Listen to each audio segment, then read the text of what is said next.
Hello नमस्ते, स्वागत आप सभी का हिंदी टॉपर्स यूट्यूब चैनल पे। हमारी जो सीरीज चली हुई है उसी क्रम में हम लोग एक कदम आगे बढ़ते हैं और आज आपके सामने हम लोग भाग 6 लेके आए हैं। और इस सेशन में हम लोग डिस्कस करेंगे आपका राज्य के नीति निर्देशक सिद्धांत और मूल कर्तव्यों से संबंधित जितने भी इम्पोर्टेंट क्वेश्चन हैं जो आए हैं और जो आ सकते हैं। ठीक है, तो उनके बारे में डिस्कस करेंगे।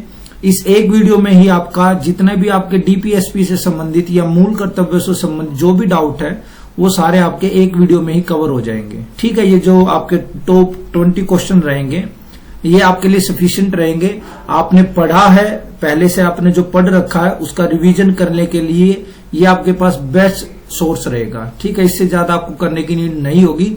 अगर आप ये क्वेश्चन सोल्व कर पा रहे हैं तो आप मान के चलिए कि आपकी तैयारी सही पाथ पे है। आपको किसी भी प्रकार की चिंता करने की जरूरत पॉलिटी के विषय में नहीं है। चलिए स्टार्ट करते। फर्स्ट क्वेश्चन,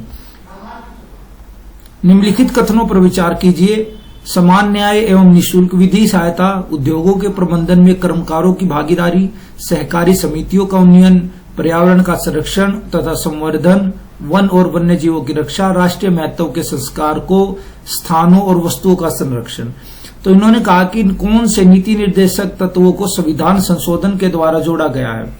अब देखिए, आपको बिल्कुल भी कुछ नहीं आता है तो इसका आंसर कैसे निकालेंगे हम लोग। आंसर देखिए, आंसर की ट्रिक मैं बता रहा हूं। अब इसमें देखिए, पहला सभी ऑप्शन में देखिए पहला और तीसरा तो लगभग आपको हर आंसर में आपको दिखेगा। ए में भी है, बी में भी है, सी में भी है और डी में भी। तो 1 और 3 तो बिल्कुल राइट होगा। अब बात करते हैं क्वेश्चन, इसके बाद देखिए जो नंबर ये 5 दे रखा आपका, राष्ट्रीय महत्व के संस्मारकों और स्थानों और वस्तुओं का संरक्षण, ये आपका डीपीएसपी नहीं है, ये आपका मूल कर्तव्य है। फंडामेंटल ड्यूटीज के अंतर्गत इसको शामिल किया गया है। ये आपका राज्य के नीति निर्देशक तत्वों में शामिल नहीं है। तो 5 आपका गलत हो जाएगा। ठीक है, 5 गलत। ये आपका 1, 2, 3 और 4। तो आपका आंसर क्या हो जाएगा? 1, 2, 3 और 4। उद्योगों के प्रबंधन में कर्मकारों की भागीदारी, ये भी इसमें शामिल होगा। तो आंसर विल बी डी। ठीक है, क्वेश्चन नंबर 2, भारत में संविधान में काम पाने का अधिकार का प्रावधान किया गया है। इस संदर्भ में निम्नलिखित कथनों पर विचार कीजिए। पहला, यह एक मूल अधिकार है जिसकी चर्चा संविधान के भाग में की गई है। नहीं, ऐसा कोई अधिकार नहीं है कि कल को कोई आदमी जाके खड़ा हो जाए किसी मालिक के सामने और बोल दे कि मेरे को काम दो। ऐसा कोई मतलब फंडामेंटल राइट्स नहीं है। ठीक है, कोई कंपलसरी नहीं है। अगर आपके अंदर स्किल है, काबिलियत है तो आपको मिलेगा। जो डिजायर, जो इंडस्ट्रियलिस्ट को आपके अंदर जो रिक्वायरमेंट चाहिए, अगर आप उसको फुलफिल करते तो ही मिलेगा। आप ऐसा नहीं कह सकते कि ये तो मेरा मूल अधिकार है काम करना, तो आप कैसे नहीं दोगे, ऐसा नहीं है। सेकंड, यह एक नीति निर्देशक सिद्धांत है जिसकी चर्चा संविधान के अनुच्छेद 46 में की गई है। ये भी गलत है, ऐसी कोई चर्चा नहीं की गई है। थर्ड, मनरेगा 2005 एक रोजगार गारंटी योजना है जो इसके अंतर्गत आती है। बिल्कुल, ये है आपका काम पाने का अधिकार। भारत सरकार के द्वारा बढ़ती बेरोजगारी और लगातार जो हमारी जीडीपी डाउन जा रही थी उसको बूस्टअप करने के लिए एक प्रोग्राम लॉन्च किया गया 2005 में, जिसको नाम दिया गया महात्मा गांधी राष्ट्रीय ग्रामीण रोजगार गारंटी योजना। क्योंकि जो ग्रामीण क्षेत्रों में बेरोजगारी की समस्या थी वो ज्यादा बढ़ रही थी, क्योंकि एग्रीकल्चर जो सेक्टर है वो आपका उतना प्रॉफिट नहीं दे पा रहा था या उसके अंदर उतनी ग्रोथ नहीं हो पा रही थी जितनी की उससे अपेक्षित थी। तो सरकार क्या लेके आई? मनरेगा लेके आई, जिसमें आप प्रत्येक परिवार के जो काम करने लायक सदस्य है उसको आपको 120 दिन का, 100 दिन का रोजगार आपको देना ही देना पड़ेगा। सरकार के लिए ये कानून बाध्य है, मतलब लीगली तौर पर बाइंडिंग है ये चीजें। आप इससे मना नहीं कर सकते। कोई आदमी अगर आपके पास आकर सरपंच में, मतलब जो कार्य सरपंच की जो पालिका होती है, ठीक है, पंचायत लेवल पर जो कार्य करती है, अगर वहां पर जाकर वो खुद को रजिस्टर कराता है और बोलता है कि मेरे को मनरेगा के अंतर्गत कार्य करना है, तो आप उसको मना नहीं करोगे, आपको काम देना पड़ेगा। अगर आप काम नहीं दे पाते हैं तो आपको फिर उतने दिनों के लिए उसको भत्ता देना पड़ेगा। तो ये क्या है? काम पाने का अधिकार। तो सी इज द राइट आंसर। ठीक है, नेक्स्ट, भारतीय संविधान के अनुच्छेद 39 के संदर्भ में निम्नलिखित कथनों पर विचार कीजिए। ठीक है, 39 थोड़ा सा याद करने वाला क्वेश्चन है। आर्टिकल 39 के बारे में अगर आपको पता होगा तो ही आप बता पाओगे। तो इन्होंने कहा है कि स्त्री, पुरुष और सभी नागरिकों को समान रूप से जीविका के पर्याप्त साधन प्राप्त करने का अधिकार है। पुरुष और स्त्री दोनों को समान काम के लिए समान वेतन मिलेगा। पुरुष और स्त्री कर्मकारों के स्वास्थ्य और शक्ति का तथा बालकों के सुकुमार अवस्था का दुरुपयोग से संरक्षण। फोर्थ, बालकों को स्वतंत्र और गरिमा में वातावरण में स्वास्थ्य विकास के अवसर और सुविधाएं। तो कौन सा जो प्रावधान है वो आपका 42वें संविधान संशोधन के द्वारा जोड़ा गया। तो देखिए सीधा फैक्ट वाइज क्वेश्चन है, याद होगा तो ये आप कर सकते हो, इसका कोई ट्रिक नहीं है कि जिसको कोई ट्रिक लगा के आंसर निकाल दो। तो इसका आंसर आएगा 4, बालकों को स्वतंत्र और गरिमा में वातावरण में स्वास्थ्य विकास के अवसर और सुविधाएं प्रोवाइड कराना। ये आपका 42वें संविधान संशोधन के अंतर्गत इसको शामिल किया गया था। तो आंसर शुड बी बी। ठीक, चलिए नेक्स्ट देखते हैं क्वेश्चन नंबर 4। राज्य अपनी नीतियों का इस प्रकार संचालन करेगा कि, ठीक है, करेगा कि क्वेश्चन क्या है, भारतीय संविधान के अनुच्छेद 31 गए उपरोक्त में से कौन से नीति निर्देशक तत्वों को प्रभावी बनाते हैं। ओके, पहला 31 में क्या कहा गया है कि समुदाय के भौतिक संसाधनों का स्वामित्व और नियंत्रण इस प्रकार बटा होगा जिससे सामूहिक हित का सर्वोत्तम रूप से साधन हो। ठीक है, आर्थिक व्यवस्था इस प्रकार से चलेगी जिससे धन और उत्पादन साधनों का सर्वसाधारण के लिए अहितकारी संकेंद्रण ना हो। देखिए जब भारत देश आजाद हुआ उसके बाद इंडिया की सरकार कानून लाई। आपका किसका कानून था वो, हदबंदी का और चकबंदी का, है ना।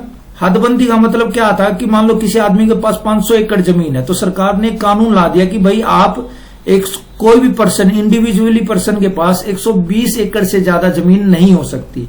तो एक लिमिट लगा दी, उसको नाम दे दिया गया हदबंदी। ठीक है, चकबंदी में क्या होता था, चकबंदी में जैसे मान लो छोटे छोटे 4-5 खेत हैं ये, ठीक है। अब इनमें अगर इंडिविजुअली हम लोग प्रोडक्शन की बात करें तो प्रोडक्शन कुछ भी निकल के नहीं आएगा, लेकिन इन चारों को अगर हम लोग साथ जोड़ दें, साथ में अगर 4 किसान मिलकर पैदावार करें तो बड़ी क्वांटिटी में, बड़ी मात्रा में पैदावार हो सकती थी। तो सरकार ने प्रयास किया कि जो छोटे छोटे किसान हैं जिनके पास एक स्मॉल लैंड ऑफ पीस है उनको इकट्ठा किया जाए, उनको सहकारिता का फॉर्मूला समझाया जाए, उनकी स्वीकार्यता ली जाए और उनकी चकबंदी कर दी जाए। तो ये था चकबंदी का कॉन्सेप्ट। ठीक है, तो इसका आंसर क्या आ जाएगा, 1 और 2, केवल 1 और 2 ही इसका राइट आंसर होगा। 3 और 4 इसमें शामिल नहीं है 31 गए में। तो देखिए 31 गए संविधान के जो 39 ख और ग से, जबकि 3 और 4 का संबंध अनुच्छेद 43 कैसे है। ये कोई ज्यादा डिटेल की बात नहीं है, आपको इसमें जाने की जरूरत नहीं है। अब देखिए इसमें देखते हैं कौन सा युग्म सही सम्मिलित है। ठीक है, काम की न्याय की संगत और मनोवंचित दशाएं और प्रसूति सहायता उपलब्ध कराना, आर्टिकल 41। स्वायत्ता शासन की इकाइयों के रूप में कार्य करने वाले ग्राम पंचायतों का संगठन करना, 45। नहीं, ग्राम पंचायत तो 40 में आती है, 45 गलत हो गया है, तो 2 तो आपका गलत हो जाएगा। ठीक है, तो सी नहीं हो सकता, सी तो कट गया यहां से। अब या तो बी होगा, डी होगा या ए होगा। लोक स्वास्थ्य का सुधार करना और मादक पेयों तथा स्वास्थ्य के लिए हानिकारक औषधियों के उपभोग पर रोक और ऐतिहासिक अभिसूची तथा राष्ट्रीय महत्व के सभी स्मारकों का संरक्षण करना, ये भी नहीं होगा आपका, क्योंकि ये आपका आर्टिकल जहां तक याद है 50 में आता है ये आर्टिकल। तो इसका आंसर क्या हो जाएगा, answer should B D, A. Answer केवल और केवल इसका 3 होगा। ठीक है, ये देखिए ऐतिहासिक अभिरुचि और राष्ट्रीय संरक्षण के महत्व का जो स्मारक है वो आर्टिकल 49 में आएगा, ना कि आपका 40 में आएगा। ठीक है, और 50 में भी नहीं आएगा, 49 में आएगा। चलिए नेक्स्ट देखते हैं, निम्नलिखित में से कौन सा कथन आपका ट्रू है, सत्य है। पहला, नीति निर्देशक सिद्धांतों को मूल अधिकारों की अपेक्षा किसी भी दशा में प्राथमिकता नहीं दी जा सकती। नहीं, बिल्कुल दी जा सकती है। अगर कल को राज्य कोई पॉलिसी बनाता है तो राज्य के पास ये अधिकार है कि वो पॉलिसी बनाते समय मूल अधिकारों की तुलना में नीति निर्देशक सिद्धांतों को वरीयता दे सकता है। ठीक है। सेकंड, मूल अधिकारों की अपेक्षा नीति निर्देशक सिद्धांतों को सदैव प्राथमिकता दी जाती है। ऐसा भी नहीं है कि हमेशा ही डीपीएसपी को प्राथमिकता दी जाएगी, बिल्कुल गलत है ये भी। थर्ड वन, नीति निर्देशक सिद्धांतों की अपेक्षा मूल अधिकारों को सदैव प्राथमिकता दी जाएगी, बिल्कुल नहीं। एक ही लाइन को 2 बार पलट के कहा गया है। कुछ मामलों में नीति निर्देशक सिद्धांतों को मूल अधिकारों की अपेक्षा प्राथमिकता दी जाती है, ये बात हम लोग डिस्कस कर चुके हैं। बिल्कुल राइट ऑप्शन है आपका डी। चलिए नेक्स्ट देखते हैं, भारत के संविधान के भाग 4 में नागरिकों के लिए एक समान सिविल सहायता मतलब यूनिफॉर्म जो सिविल कोड है, आर्टिकल जो 44 कहता है कि भाई सभी व्यक्तियों को, चाहे वो स्त्री हो, चाहे वो पुरुष हो, चाहे वो मुस्लिम हो, चाहे वो हिंदू हो, चाहे वो क्रिश्चियन हो, सभी के लिए एक प्रकार के कानून लागू होंगे। ठीक है ना, एक प्रकार के कानून लागू होंगे। जैसे अभी क्या है, हिंदुओं में जो शादी होती है वो क्या होता है, एक धार्मिक संस्कार है, एक धार्मिक संस्कार है जिसको अटूट माना गया है। ठीक, जबकि मुस्लिम संप्रदाय की बात करें तो शादी उसमें क्या है, एक समझौता है, कॉन्ट्रैक्ट होता है, बकायदा साइन करवाए जाते हैं। ठीक है, उसमें क्या है, एक समझौता होता है, कॉन्ट्रैक्ट होता है। तो ये डिफरेंस है। तो ये क्या है, जैसे जहां पर सिविल संहिता लागू नहीं होगी तो मुस्लिम अपने रूल फॉलो करेंगे और इंडियंस जो हिंदू हैं वो अपने अलग फॉलो करेंगे। ठीक है, लेकिन समान सिविल संहिता अगर लागू हो जाएगी तो सभी को एक ही कानून के अंतर्गत अपनी एक्टिविटीज को करना होगा। भारत में केवल और केवल गोवा एक ऐसा स्टेट है जहां पर आपका यूनिफॉर्म सिविल कोड लागू है। ठीक है, किसी भी धर्म का व्यक्ति हो, कोई जाति हो, कोई लिंग हो, सभी को एक ही नजरिए से देखा जाएगा। सभी के लिए जो कानून होंगे वो आपके समान होंगे। ठीक है, पहला, राज्य के लिए बाध्यकारी स्थिति है कि समान सिविल संहिता सब पर लागू की जाए। ऐसा कोई कंपलसरी नहीं है स्टेट के ऊपर कि भाई सभी के ऊपर लागू करनी ही करनी है, जरूरी नहीं है। सेकंड, भारत के उच्चतम न्यायालय ने यह निर्देश दिया है कि 10 वर्ष की अवधि में समान सिविल संहिता सभी पर लागू कर दी जाए। ऐसा भी कुछ नहीं है, कोई ऑर्डर नहीं है सुप्रीम कोर्ट का। क्या है ना, देखिए ये जो समान सिविल संहिता की बात कही गई ना, ये डीपीएसपी में कही गई है, तो इसको आप कोर्ट में चैलेंज तो कर नहीं सकते कि भाई संविधान में ये बात कही गई है और अभी तक सरकारों ने लागू नहीं की है। ऐसा कोई आप चैलेंज नहीं कर सकते क्योंकि डीपीएसपी को आप कोर्ट में चैलेंज नहीं कर सकते। तीसरा, संविधान का अनुच्छेद 40 भारत के समस्त राज्य क्षेत्रों में नागरिकों के लिए एक समान सिविल संहिता का प्रावधान करता है। बिल्कुल गलत, 40 नहीं है, 44 है। 40 किससे रिलेट करता है, ग्राम पंचायतों से रिलेटेड है। फोर्थ, समान सिविल संहिता संबंधी प्रावधान जम्मू कश्मीर राज्य पर लागू नहीं होते। ठीक है, अभी क्या था, 5 आपका अगस्त 2020, जब तक जम्मू कश्मीर हमारे देश का हिस्सा था एज ए स्टेट के तौर पर, तो तब तक ये तो लागू नहीं था क्योंकि उनका अपना खुद का संविधान था। अब जम्मू कश्मीर को डिवाइड कर दिया गया है, 2 यूनियन टेरिटरी बना दी गई है, एक लद्दाख है, ये आपकी जम्मू एंड कश्मीर है। तो अभी उसमें क्या प्रावधान है, अभी उसके बारे में स्पष्टीकरण नहीं है। बट अगर क्वेश्चन पूछा जाता है, ये पुराने क्वेश्चन है, तो आपको यही आंसर देना होगा। ठीक है, तो डी इसका राइट आंसर आ जाएगा। वर्तमान में भारत में केवल गोवा राज्य में सभी नागरिकों के लिए समान सिविल कोड संहिता लागू है। क्वेश्चन नंबर 8, भारत के संविधान के संदर्भ में निम्नलिखित कथनों पर विचार कीजिए। इन्होंने क्या कहा है, कौन सा उपबंध राष्ट्रीय सामाजिक सहायता कार्यक्रम से संबंधित है? नेशनल सोशल अकोमोडेशन प्रोग्राम सहायता से संबंधित है। तो पहला है आपका मूल अधिकार, दूसरा मूल कर्तव्य, तीसरा है राज्य के नीति निर्देशक सिद्धांत। तो इसका आंसर जो आपका हो जाएगा वो केवल और केवल 3 हो जाएगा, क्योंकि जो सामाजिक सहायता कार्यक्रम है ये राज्य सरकार की रेस्पॉन्सिबिलिटी है।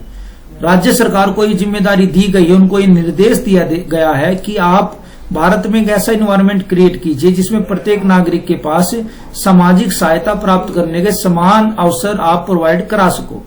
ठीक है, तो इसका मूल कर्तव्य से तो कुछ भी लेना देना है ही नहीं और मूल अधिकारों से भी कोई संबंधित नहीं है, क्योंकि ये निर्देश है, कोई कंपलसरी नहीं है। ठीक है, तो इस हिसाब से इसका आंसर क्या आ जाएगा, answer should be b, 3 is the right answer. Question number 9 देखते हैं। राज्य के नीति निर्देशक सिद्धांतों के संदर्भ में निम्नलिखित कथनों पर विचार कीजिए। पहला, इन सिद्धांतों में प्रौढ़ शिक्षा पर भारत का संविधान मौन है। बिल्कुल, 0 से 6 साल तक के बच्चों की शिक्षा की बात तो इसमें की गई है, बट प्रौढ़ शिक्षा के संबंध में किसी प्रकार की बात नहीं की गई है। सेकंड, इन सिद्धांतों की चर्चा भारत के संविधान में मूल रूप से कुल 17 अनुच्छेदों में की गई है। नहीं, ये भी गलत है आपका। आर्टिकल 36 से 51 कितने हो गए, 17 हो गए हैं क्या? 4 यहां पर है, 10 यहां पर है, 10 और 1 यहां पर है, 15 में ही आपका काम हो गया है।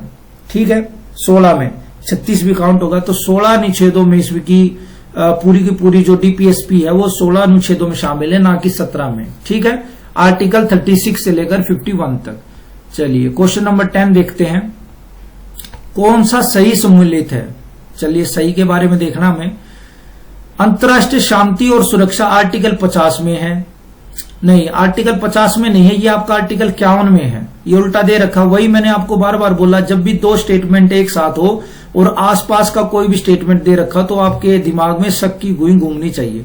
सेकंड, कार्यपालिका से न्यायपालिका का पृथकीकरण, ये आपका आर्टिकल 50 में होगा। तो 1 और 2 तो आपका सर हो गया गलत। ठीक है। क्वेश्चन नंबर, देश के पर्यावरण का संरक्षण और संवर्धन और पोषण आहार और जीवन स्तर को ऊंचा करना, शायद ये पोषण आहार और जीवन स्तर को ऊंचा करने 45 के अंतर्गत आता है। ठीक है, तो इस हिसाब से इसका आंसर अगर हम लोग बात करें तो ए इज द राइट आंसर हो जाएगा आपका। केवल और केवल आपका 3 सही है। कृषि और पशुपालन को आधुनिक और वैज्ञानिक पद्धतियों से संगठित करना, ये आपका आर्टिकल 48 के अंतर्गत आता है। ठीक है, चलिए अंतर्राष्ट्रीय देखिए, एक बार देख लीजिएगा। अंतर्राष्ट्रीय शांति और सुरक्षा संबंधी प्रावधान, ये आपके आर्टिकल 51 में है। कार्यपालिका से न्यायपालिका का अलग पृथकीकरण, ये आपका अनुच्छेद 50 में है। देश के पर्यावरण के संरक्षण और संवर्धन संबंधी प्रावधान, ये आपका आर्टिकल 48 के में है। पोषण आहार और जीवन स्तर को ऊंचा करना, ये आर्टिकल आपका 47 में है। और अनुसूचित जातियों, जनजातियों और अन्य दुर्बल वर्गों के लिए शिक्षा और अर्थ संबंधी प्रावधान करना, ये आपका आर्टिकल 46 में है। ठीक है, अब देखते हैं आगे। संविधान के अनुच्छेद 49 में प्रावधान है कि कलात्मक या ऐतिहासिक अभिरुचि वाले स्मारक या स्थान या वस्तु का संरक्षण करना राज्य की बाध्यता होगी। बिल्कुल सही है।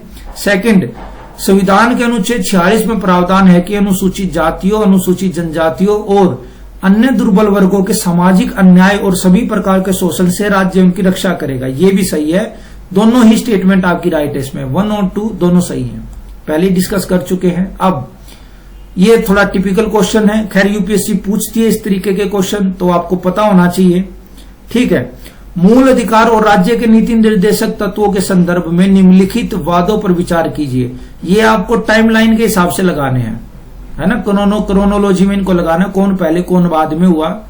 ठीक है, तो देखिए इसमें क्या देखते हैं। पहला आपका चंपा कदम दोराइजनवाद, ये सबसे पहले हुआ। सेकंड पर गोलकनाथ विवाद, ये तो आपको 2 याद ही रखने हैं, ये आपको 2 याद ही रखने हैं। सबसे पहले क्या हुआ, मान लो जैसे गोलकनाथ विवाद, उसके बाद आपका अगर हम बात करें तो केशवनंद भारती, इनके बीच में बहुत सारी चीजें हुई हैं, लेकिन आपको इनमें कंफ्यूज नहीं होना। कभी आप कंफ्यूज हो जाओ कि भाई पहले केशवानंद भारती हुआ या गोलकनाथ हुआ, तो पहले गोलकनाथ हुआ, उसके बाद केशवनाथ हुआ। ये दोनों चीज आपको याद रखनी है। ठीक है, अब तो सी और डी तो ऑटोमेटिकली खुद ही कट गए, ये तो बचेंगे ही नहीं। अब बच गए हैं 2 ऑप्शन, तो पहला वो हुआ हमारा चंपाकम, दूसरा हमारा गोलकनाथ हुआ। अब इसके बाद आता है आपका 24वां संविधान संशोधन 5 नंबर, उसके बाद आता है आपका केशवानंद भारती मामला, उसके बाद आता है आपका 42वां संविधान संशोधन। तो आंसर शुड बी आपका बी होना चाहिए। आंसर देखते हैं, बिल्कुल आंसर आपका बी है। देखिए, मद्रास राज्य बनाम चंपाकम दोराइजनवाद 1958 में, इस मामले में उच्चतम न्यायालय ने निर्णय दिया था कि मूल अधिकार और निदेशक तत्वों के बीच किसी तरह के टकराव में मूल अधिकार प्रभावी होंगे, किंतु संविधान संशोधन की प्रक्रिया के द्वारा संसद मूल अधिकारों में संशोधन कर सकती है। ये भी सही है। इसके परिणाम स्वरूप संसद ने प्रथम संविधान संशोधन 1951, चौथा संविधान संशोधन 1955 और 17वां संविधान संशोधन 1964 पारित किया। अब यूपीएससी आपसे डेट वाइज ना पूछकर दूसरे तरीके से क्वेश्चन पूछ सकती है, जैसे भारतीय संविधान में जो प्रथम संविधान संशोधन हुआ वो किस वाद से संबंधित है। ऑप्शन दे देगी केशवानंद भारती मामला, गोलकनाथ मामला। थर्ड वन सी ऑप्शन दे देगी आपका चंपाकम मामला, तो आपका ऑप्शन क्या हो जाएगा, चंपाकम मामला। इस तरह से क्वेश्चन पूछती है। गोलकनाथ बनाम पंजाब राज्य, इस वाद में उच्चतम न्यायालय ने निर्णय दिया कि नीति निर्देशक तत्वों को लागू करने के लिए मूल अधिकारों में संशोधन नहीं किया जा सकता। देखिए पहले कहा था कि किया जा सकता, फिर कह दिया कि नहीं किया जा सकता। इसके बाद आया आपका 24वां संविधान संशोधन। गोलकनाथवाद की प्रतिक्रिया में संसद द्वारा यह संशोधन पारित किया गया और व्यवस्था की गई कि संसद को शक्ति है कि संविधान संशोधन अधिनियम के द्वारा मूल अधिकारों को समाप्त या कम कर सकती है। बिल्कुल। उसके बाद 25वां संविधान संशोधन आया।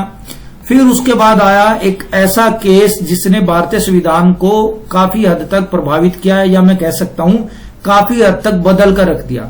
उसके बाद मामला आया केशवानंद भारती मामला बनाम केरल राज्य का। इस वाद में न्यायालय ने दूसरे प्रावधानों को असंवैधानिक और अवैध घोषित कर दिया और प्रथम प्रावधान को संवैधानिक और वैध माना। इस वाद में व्यवस्था की गई कि संसद मूल अधिकारों में संशोधन कर सकती है परंतु मूल ढांचे को नहीं बदल सकती। ये आज तक मामला यूं का यूं टिका हुआ है और इसी के बेस पर आपकी ना जाने कितने डिसीजन आ चुके हैं। मूल ढांचा क्या मतलब है? मूल ढांचे का मतलब जैसे हमारे संविधान में कुछ हमारे भारत की कुछ विशेषताएं दी गई, जैसे गणतंत्रात्मक रहेगा, समाजवाद को बढ़ावा, प्रजातंत्र, जुडिशरी की इंडिपेंडेंस, कॉन्स्टिट्यूशनल बॉडी की इंडिपेंडेंस, ये कुछ बेसिक ढांचा है। तो संसद इनको लेकर किसी भी प्रकार का कानून नहीं बना सकती। वो आपका क्या हो जाएगा? मूल अधिकारों का हनन हो जाएगा। जैसे संसद के द्वारा एनजेएसी एक्ट लागू कर दिया गया था, नेशनल जुडिशरी अपॉइंटमेंट कमेटी, एक कमीशन था जिसमें ये कहा गया कि सुप्रीम कोर्ट के में जो जज बनेंगे ना, अब उसमें भारत सरकार भी अपना व्यू रखेगी कि भाई किस जज को बनाना चाहिए। तो इसको क्या माना गया था कि ये मूल ढांचे के साथ खिलवाड़ है, क्योंकि अगर सरकार ही जजों को चुनने लग गई तो फिर तो वो उसमें कहीं ना कहीं नेपोटिज्म या भेदभाव आ जाएगा, तो प्रॉब्लम की बात हो जाएगी। तो इसको क्या कर दिया गया था? इस संविधान संशोधन को 99 जो संविधान संशोधन था इसको नलीफाई कर दिया गया था। ठीक है, इसको अनकॉन्स्टिट्यूशनल मान लिया गया था सुप्रीम कोर्ट के द्वारा। तो सुप्रीम कोर्ट ऐसा कर सकता है। ठीक है, क्यों? क्योंकि ये मूल ढांचे का अंतर्गत आता है। चलिए, निम्नलिखित में से कौन सा वाद ने भारतीय संसद को 24वें संविधान संशोधन को अधिनियमित करने का अवसर दिया था? 24वां। तो 24 में आपका गोलकनाथ विवाद है। ठीक है, जैसे मैंने बताया कि प्रथम संविधान संशोधन को किस मामले के तहत? तो चंपाकन जो मामला था उसके तहत। अब पूछ लेगा 24वें संविधान संशोधन को तो गोलकनाथ विवाद में किया गया था। नेक्स्ट, ग्रेनविल ऑस्टिन के अनुसार निम्नलिखित में से कौन सा भारतीय संविधान की मूल आत्मा है? अच्छा, मूल आत्मा के बारे में पूछा है तो मूल अधिकार बिल्कुल है मूल आत्मा। राज्य के नीति निर्देशक तत्व ये भी है मूल आत्मा। और तीसरा है आपका मूल कर्तव्य, ये कोई मूल आत्मा नहीं है ना। देखिए, भारत सरकार ने यूएसएसआर की सरकार से प्रभावित होकर आपके 42 संविधान संशोधन में मूल कर्तव्य को हमारे संविधान में शामिल किया 51 कै में। सरकार का उद्देश्य ये था कि जिस प्रकार सरकार की कुछ रिस्पॉन्सिबिलिटी है उसी प्रकार नागरिकों की भी कुछ ना कुछ रिस्पॉन्सिबिलिटी फिक्स होनी चाहिए। नागरिकों के भी जो व्यवहार है उनका कोई फिक्स मापदंड होना चाहिए कि भाई आपको एज ए सिटीजन के तौर पर ये कार्य करने हैं और ये कार्य नहीं करने हैं। ठीक है, जैसे मूल कर्तव्य में ये कहा गया कि हमें अपने राष्ट्रीय गान का और राष्ट्रीय ध्वज का सम्मान करना है, तो ये आपकी ड्यूटी है। ठीक है, तो आपको करना चाहिए, ये आपके अंदर से फीलिंग आनी चाहिए। हालांकि कई बार कुछ लोग इसको लेकर कुछ मिसबिहेव भी करते हैं, सरकार उनको लेकर कार्यवाही भी करती है। ठीक है, लेकिन ये क्या है कि ये मूल अधिकार के अंतर्गत नहीं आता, ना ही किसी प्रकार का कानून है, लेकिन ये फंडामेंटल ड्यूटीज है, इसको लेकर आपको सीरियस रहना चाहिए। ठीक है, क्वेश्चन नंबर 15, राज्य के नीति निर्देशक सिद्धांत एक ऐसा चेक है जो बैंक में है किंतु उसका भुगतान बैंक की सुविधा के अनुसार किया जाता है। इस सिद्धांत के संबंध में ऐसा विचार किसने दिया था? के.एम. मुंशी ने दिया था, के.टी. शाह ने? तो के.टी. शाह इसका आंसर आएगा। देखिए, इन्होंने क्या कहा, क्या समझाने की कोशिश की है कि डीपीएसपी जो है ना एक ऐसा चेक है जिसको समय समय पर आप कैश कर सकते हो, समय समय पर आप उसमें अमाउंट में से कुछ ना कुछ निकाल सकते हो। मतलब कहने की बात यह है कि आप जब भारत देश आजाद हुआ तो आप आर्टिकल 44 को जो यूनिफॉर्म सिविल कोड है उसको आप तत्काल समय पर लागू नहीं कर सकते थे, क्योंकि हाल फिलहाल में दंगे हुए थे, भारत का विभाजन हुआ था, तो लोगों के बीच में बहुत ज्यादा अविश्वास था, असंतोष की भावना थी। लेकिन आज के टाइम में धीरे धीरे अब क्या हो रहा है कि देश के बीच में इंटीग्रेशन आ रहा है, लोग एक दूसरे से कनेक्ट हो पा रहे हैं, लोगों के बीच में एक दूसरे के प्रति जो भेदभाव था वो भी कम हो रहा है। तो आने वाले 10 साल में 15 साल में संभावना है कि सरकार यूनिफॉर्म सिविल कोड को पूरे भारत पे लागू कर देगी, संभावना है, ये कोई श्योरिटी नहीं है। तो क्यों? क्योंकि अब ऐसा माहौल बन चुका है ना, धीरे धीरे माहौल बन रहा है। आप इसको 1948 में नहीं सोच सकते थे, 1951 में नहीं सोच सकते थे, बट आप इसको 2050 में डेफिनेटली सोच सकते हो कि पूरे देश में एक यूनिफॉर्म सिविल कोड लागू होना चाहिए। ठीक है, तो ये क्या है, ये एक ऐसा चेक है जिसको बैंक में आप धीरे धीरे कैश करवा सकते हो, आपको जबरदस्ती मतलब जल्दबाजी करने की जरूरत नहीं है।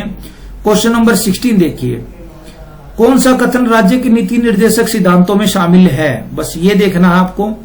ये हम लोगों ने पहले ही डिस्कस कर लिया कि राज्य का अनुसूचित जातियों के संबंध में संरक्षा करेगा, आर्टिकल 49 में है, तो ये तो है, 4 तो है। अब प्रत्येक राज्य या राज्य के भीतर प्रत्येक स्थानीय प्राधिकारी भाषाई अल्पसंख्यकों वर्गों के बालकों की शिक्षा के लिए मातृभाषा में शिक्षा की पर्याप्त सुविधाओं का व्यवस्था करेगा। ये आपका डीपीएसपी में नहीं है सर, ये आपका आर्टिकल संविधान में दिया गया है, शायद 340 में दिया गया है, बट ये इसमें नहीं है डीपीएसपी के अंतर्गत। तो 4 का आपका अगर गलत हो जाएगा ना, 2 आपका अगर गलत हो जाएगा तो बचेगा क्या, 4, 1 और 3 भी आपका गलत है। तो संघ का ही है कर्तव्य होगा। देखिए ये जो कर्तव्य है ये किसके अंतर्गत आएगा, मूल कर्तव्य के अंतर्गत आएगा।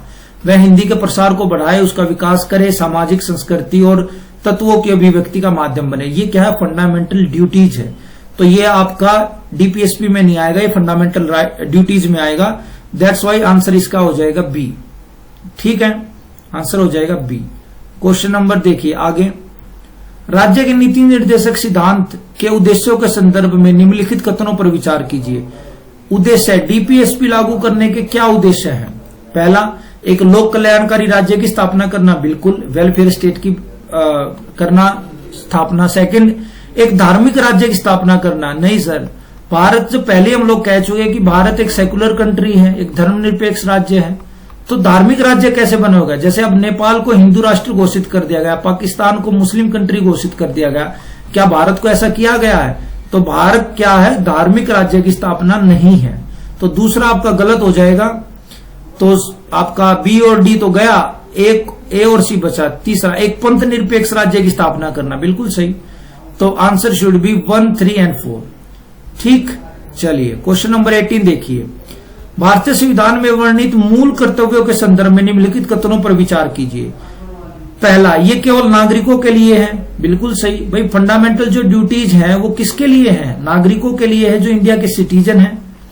आप फॉरेन कंट्री से अगर कोई आता तो आप उसको ऐसा नहीं कह सकते ना कि भाई आपको राष्ट्रगान के समय खड़ा होना चाहिए। आप उसको सलाह दे सकते हो, बट आप उसको लेकर किसी प्रकार का कानून नहीं बना सकते। उसके लिए तो वो एक सामान्य म्यूजिक हो सकता है, हमारे लिए तो वो देशभक्ति और देश हित से जुड़ा एक मसला है, दूसरे के लिए तो एक सिंपल सॉन्ग भी हो सकता है। सेकंड, नीति निर्देशक तत्वों के समान गैर न्यायोचित है, ठीक है, कोर्ट में चैलेंज नहीं किया जा सकता। इसका उपबंध मूल संविधान में नहीं किया गया था, मैंने बता दिया। आर्टिकल जब संविधान संशोधन 42वां आया उसके अंतर्गत 51 कै में आपका मूल कर्तव्यों के बारे में बात की गई थी। तो आंसर इसका डी आ जाएगा, तीनों स्टेटमेंट राइट है। सेकंड, मूल कर्तव्य के संदर्भ में निम्नलिखित कथनों में से कौन सा सही नहीं है? अच्छा जी, नहीं है। स्वर्ण सिंह समिति की सिफारिश पर इन्हें संविधान में जोड़ा गया, बिल्कुल। ये भारत के संविधान में से आयरलैंड के संविधान से नहीं सर, आयरलैंड से तो हम लोगों ने डीपीएसपी लिए है ना, तो ये हम किससे लिए है? यूएसएसआर से, उस टाइम का यूएसएसआर और आज का रशिया। थर्ड वन, मूल रूप से 10 मूल कर्तव्यों को भारतीय संविधान में लिया गया था, बिल्कुल। और 46वें संविधान संशोधन के द्वारा 11वां मूल कर्तव्य जो आपका बेसिक एजुकेशन का जो आपका राइट है ना, राइट ऑफ एजुकेशन, उसको आपको 86वें संविधान संशोधन द्वारा जोड़ा गया था। तो आंसर क्या हो जाएगा? आंसर आपका बी हो जाएगा। क्वेश्चन नंबर 20 में देखिए, मूल कर्तव्य के संदर्भ में निम्नलिखित कथनों पर विचार कीजिए। पहला, इनका वर्णन संविधान के कुल 11 अनुच्छेदों में किया गया है, ठीक है। 42वें संविधान संशोधन द्वारा 1976 के द्वारा इसे जनता दल की सरकार ने संविधान में जोड़ा था, नहीं, उस टाइम पे जनता दल की सरकार तो नहीं थी। इसके कार्यान्वयन के लिए संसद जो है विधि बना सकती है, ये भी बिल्कुल राइट है, संसद विधि बना सकती है। तो आंसर क्या हो जाएगा? आंसर आपका बी हो जाएगा, ठीक है, आंसर आपका हो जाएगा बी। पहला गलत क्यों है? पहला इसलिए गलत है कि इनका वर्णन संविधान के कुल 11 अनुच्छेदों में, नहीं 11 में नहीं किया गया है, केवल और केवल 51 के अंदर एक सब कैटेगरी बना दी है, 51A। उस ए के अंतर्गत ही सबका वर्णन किया गया, अलग से कोई 11 अनुच्छेद क्रिएट नहीं किए गए हैं। दैट्स वाई फर्स्ट ऑप्शन आपका रॉन्ग हो जाएगा स्टेटमेंट। सेकंड भी गलत है, कांग्रेस की सरकार थी इंदिरा गांधी जी की, उन्होंने ये किया था। थर्ड वन, संसद विधि बना सकती है, बिल्कुल। कल को अगर कोई राष्ट्रीय गान गाने में आनाकानी करे तो संविधान हमारी संसद को यह अधिकार देता है कि संसद उसको लेकर कानून बना सकती है कि आपको जेल भी हो सकती है। ठीक है, आप राष्ट्रीय ध्वज का अगर हम लोग में से कोई भी अपमान करता है तो उसको लेकर भी संसद कानून बना सकती है, उसको जेल भी हो सकती है। ठीक, तो इसका आंसर आ जाएगा आपका बी। तो ये आपके टॉप 20 क्वेश्चन थे। इसमें आपका डीपीएसपी और जो फंडामेंटल ड्यूटीज थी वो पूरी तरीके से कवर हो चुकी है। इसके बाहर अब कुछ भी नहीं है। आपको इस वीडियो को 2-3 बार देख लीजिएगा फास्ट मोड में करके, ताकि आपके जितने भी डाउट है वो सोल्व हो जाए। मैंने इसमें आसान से आसान लैंग्वेज में आपको ग्राउंड जो रियलिटी है, ग्राउंड लेवल से आपको एग्जाम्पल कनेक्ट करके समझाने की कोशिश की है, ताकि आपके दिमाग में समझ जाओ। क्योंकि पॉलिटी में जो लैंग्वेज होती है ना वो थोड़ी कॉम्प्लेक्स होती है। उसमें कई बार होता है कि बच्चों की समझ में नहीं आता कि भाई संगठनात्मक क्या है, समाजवाद क्या है, इस तरह के कुछ विशेष शब्द होते हैं। लेकिन मैंने आपको जितना पॉसिबल हो सकता है उतनी आसान लैंग्वेज में सिखाया है, समझाया है, ताकि आपके सामने जब क्वेश्चन आए तो आप उसको सोल्व कर लो। ठीक है, आई होप आपको ये सेशन पसंद आया होगा। ज्यादा से ज्यादा इस वीडियो से जुड़िए, इसको फैलाइए ताकि और लोग भी हमसे जुड़ सके। Thank you very much. मिलते हैं आप लोगों से नेक्स्ट वीडियो में। Have a nice day.